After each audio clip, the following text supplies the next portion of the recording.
Operation అరణ్య.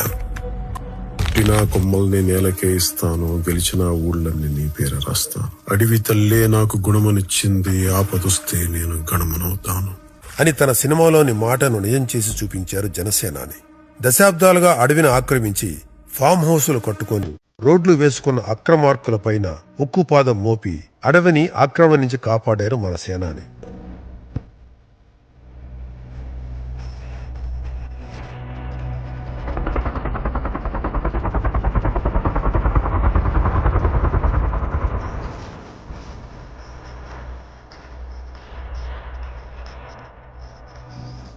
గత ప్రభుత్వంలో పెద్దలకు అలవాటుగా మారిన అడవి ఆక్రమణలపైన ప్రకటించిన యుద్ధమే ఈ ఆపరేషన్ అరణ్య.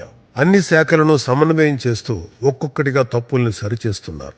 ఇప్పటికి 133 చదరపు కిలోమీటర్ల అడవి ఆక్రమణని గుర్తించారు. 76.74 ఎకరాలను రికవర్ చేశారు. ఎన్నో చిక్కుముడులతో ఉండే ఈ పోరాటాన్ని అడవి తల్లిని కాపాడటం కోసం మొదలుపెట్టారు.